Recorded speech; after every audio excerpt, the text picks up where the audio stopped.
Hello. അപ്പോൾ ഇന്ന് നമ്മുടെ മൊയ്നയുടെ ടാങ്ക് ഒന്ന് കാണിച്ചു തരാമെന്ന് എഴുതിയാണ് കേട്ടോ. നമുക്ക് നല്ല രീതിയിൽ കട്ടൊക്കെ ഉണ്ടായിട്ടുണ്ട് കേട്ടോ കൾച്ചർ. അപ്പോൾ നമ്മൾ ഡെയിലി കളക്ട് ചെയ്യാറുണ്ട്. ഡെയിലി ഈ ഒരു ക്വാണ്ടിറ്റിയിൽ തന്നെ മൊയ്ന സെറ്റ് ആവാറുണ്ട് കേട്ടോ. നമുക്ക് എല്ലാ ഭാഗത്തും നല്ല രീതിയിൽ കൾച്ചറായിട്ടുണ്ട്.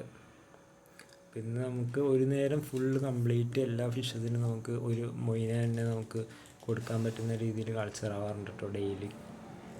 ഇപ്പോൾ മൊയ്ന കൾച്ചർ ചെയ്യുമ്പോൾ എപ്പോഴും ഫ്രഷ് വാട്ടർ അല്ലാണ്ട് നമുക്കൊരു നാച്ചുറൽ കണ്ടീഷനിലായിട്ടുള്ള വാട്ടറിൽ ചെയ്യുന്നതായിക്കോട്ടെ ബെറ്റർ. അപ്പോൾ ക്രാഷ് ആവാണ്ട് നല്ല രീതിയിൽ നമുക്ക് മെയിൻറ്റെയിൻ ചെയ്യാൻ പറ്റും.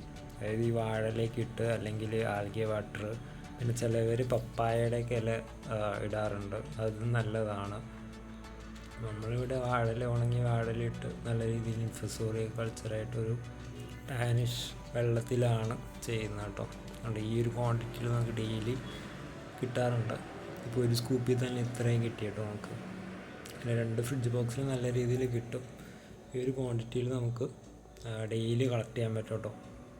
പിന്നെ നമ്മൾ കൾച്ചർ ചെയ്യുന്ന രീതിയും കാര്യങ്ങളും സെറ്റപ്പൊക്കെ നമ്മുടെ ചാനലിൽ വീഡിയോയിൽ ഓൾറെഡി ഇട്ടിട്ടുണ്ട് കേട്ടോ. ലിങ്ക് ഞാൻ ഒന്ന് അറ്റാച്ച് ചെയ്ത് ഇടാം അതിൻ്റെ താഴെ. പിന്നെ നമ്മൾ ഞാനും ഫസ്റ്റ് മൊയ്ന കൾച്ചറൊക്കെ ചെയ്തപ്പോൾ ഇത്തരം ക്വാണ്ടിറ്റി ഒന്നും കിട്ടിയിരുന്നില്ല കേട്ടോ. എനിക്ക് പറ്റിയ അബദ്ധങ്ങളും കാര്യങ്ങളൊക്കെ പഠിച്ചാണ് ഇങ്ങനത്തെ ഒരു ലെവലിലേക്ക് വന്നത് ഇപ്പോൾ തന്നെ. അപ്പോൾ ഇത് നമുക്ക് സെയിലിനായിട്ടുണ്ട് കേട്ടോ മൊയ്ന കൾച്ചർ. അപ്പോൾ ആവശ്യമുള്ളവർ കോൺടാക്ട് ചെയ്യുക.